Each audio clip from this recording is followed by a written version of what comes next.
Hey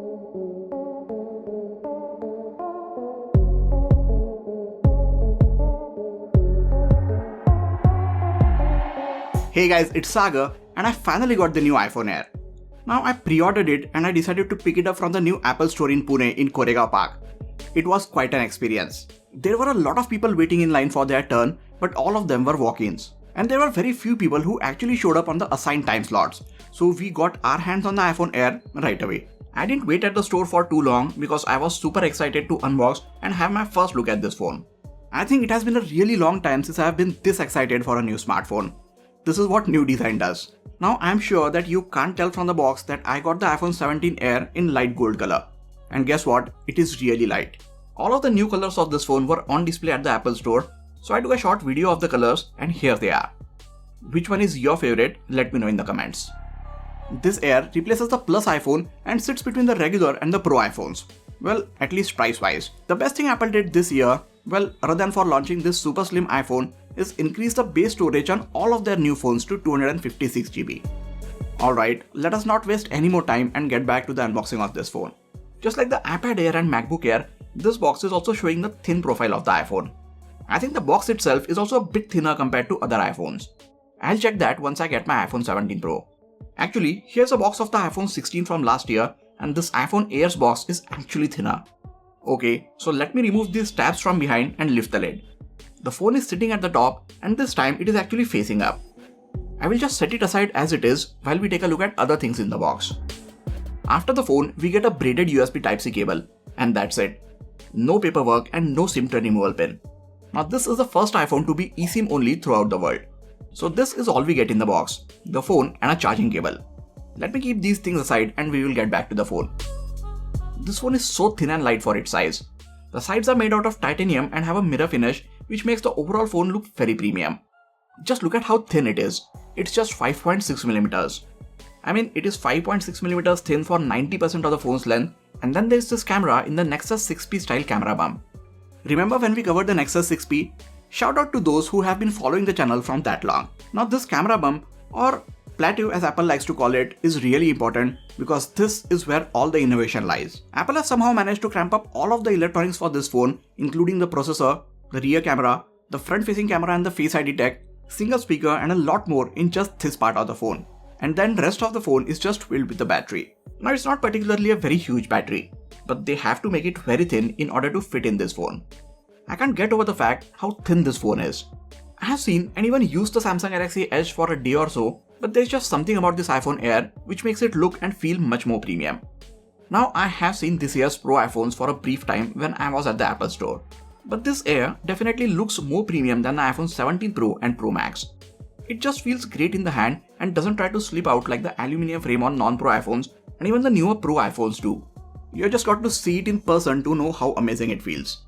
Now there are rumors that this phone did not get a lot of pre-orders, but as people start seeing it in other people's hand and in Apple stores, I think the sales are going to pick up really fast. It gets a 6.5-inch display at the front.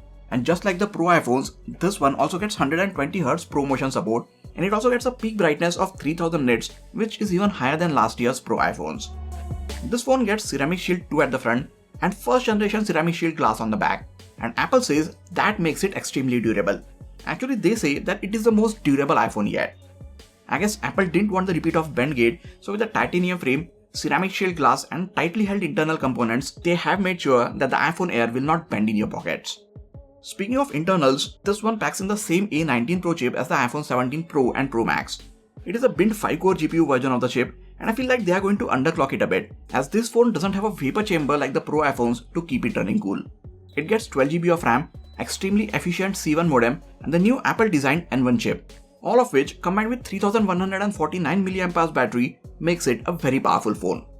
Now I know most of the people have their doubts about the battery backup, but I am sure that it will definitely be enough to last for an entire day. This one is actually for my wife, who is not on her phone all the day, and even on her current iPhone 16, she gets 2 days usage on a single charge. So I'm pretty sure this iPhone Air's battery is going to be plenty for her. But I'm going to be using this phone for a week to see if the battery is enough for me as well. So I think the battery on this phone, thanks to other efficient components, is not that big of a compromise. What could be a compromise is the camera, or lack thereof. This phone has a single 48 megapixel camera on the back, At least this is a good 48 megapixel sensor from the iPhone 17, 16 and 15 and not like the one on the iPhone 16e. This one on the iPhone Air can take amazing images and videos, and it also allows 2x lossless digital zoomed in shots. It however doesn't have an ultra wide and a macro lens. Now I have been living with the iPhone 16e for a good part of the last 2 months, and the only thing which I don't like about its camera is the low light performance. I don't think that is going to be an issue on the iPhone Air, as it gets the same sensor as the iPhone 17. I will be testing out its camera extensively for the next few days and have a very detailed camera review up for you guys. Make sure you are subscribed to the channel and have the notifications turned on so you don't miss it.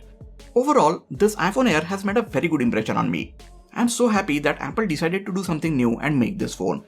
I thought smartphones were getting boring, but now I think they might start getting exciting once again. The only thing which I am a bit disappointed by is its price in India. In the US, it starts at $999 for 256GB of internal storage. But in India, it starts at 1,19,900 rupees for the same storage, which I feel is very high. If it is replacing the Plus iPhone and gets a smaller battery and one less camera, I think its prices should have started at what iPhone 16 Plus was available at, around 90 to 95,000 rupees. We will have to wait and see how popular it gets at this higher prices. I was wondering that if Apple could make all of the components inside this phone so small and put it inside this tiny space, what else could they unlock with this newfound miniaturization? I am excited to find out. Alright, so I will be using this phone for the next few days and weeks and then have my full review about it on the channel. Before that, I will also post a detailed camera review, so stick around to the channel. And if you have any questions about this iPhone Air, feel free to ask them in the comment section. That is it for this video guys. Please hit the like button if you enjoyed this video and subscribe to the channel for a lot more coverage on the iPhone 17 series. You can also check out some of the other videos from this channel. This has been Sagar and I'll catch you guys in the next video. Take care.